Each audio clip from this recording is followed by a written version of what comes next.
కేవలం ఈ పాపం వచ్చిందనంటే అవివేకము వలన, తెలివి లేకపోవటం వలన, అవివేకముతో ఈ పని చేస్తే ఈ పాపం వలన దేవుని ఉగ్రత నా మీదకు వస్తుంది, అయ్యో అవివేకముతో కాదు తెలివితో ఈ పని నేను చేయాలని ఎవరైతే నిర్ణయించుకుంటారో వారి మీదకి ఈ పాపము రాదంట.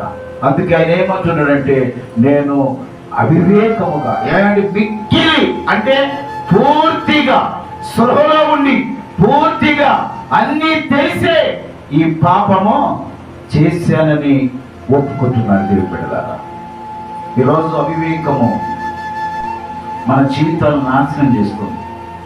దేవుడేమో చక్కగా జ్ఞానం ఇచ్చాడు, చక్కగా తెలివినిచ్చాడు, చక్కగా దేవుని చిత్తాన్ని నెరవేర్చే అన్ని నీకు దేవుడు సమకూర్చుకున్నాడు. చూడండి, ఎందుకనంటే దేవుని బిడ్డలారా, మిక్కిలి అవివేకముగా ప్రవర్తించితినని దావీదే దేవుని యొద్దట మొత్తుకుంటున్నాడు. అందుకే అవివేకం వలన ఏం కలుగుతుందంటే, ఇంకా ఉన్నాయి లిస్టు, పెద్ద లిస్టు ఉంది, ఇంకా పెద్ద లిస్టులు ఉన్నాయి. అవివేకం వలన వచ్చేవి చాలా ఉన్నాయంట. మార్కు సువార్త 7వ అధ్యాయము 22వ వచనాన్ని చూద్దాం. నరహత్యలను, వ్యభిచారములను, లోపములను, చెడుతనములను, కృత్రిమములను, కామ వికారమును, మత్సరమును, దైవ దూషణమును, అహంభావమును, అవివేకమును వచ్చును. చూడండి, అవివేకములో వచ్చినవి ఏమేంట? చాలా లిస్ట్ ఉన్నాయి. ఇవన్నీ ఏంటంట?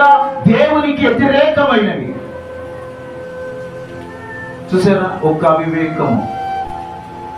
అవివేకము సంతకంలో ఒక తప్పు పడితే అది చెల్లదు.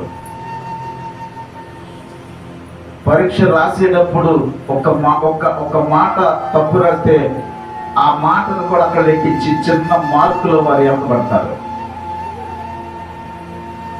మన నిజమైన జీవితంలో కూడా అవివేకం అనే స్థానాన్ని మన హృదయంలో భద్రపరుచుకుంటే దేవుని దృష్టిలో దేవుని చిత్తాన్ని నెరవేర్చే వారము ఎన్నటికీ ఉండవు. ఎందుకంటే ఇవన్నీ కూడా అవివేకముతో కలిగిన పాపములుగా దేవుని వాక్యము లెక్కించబడుతుంది.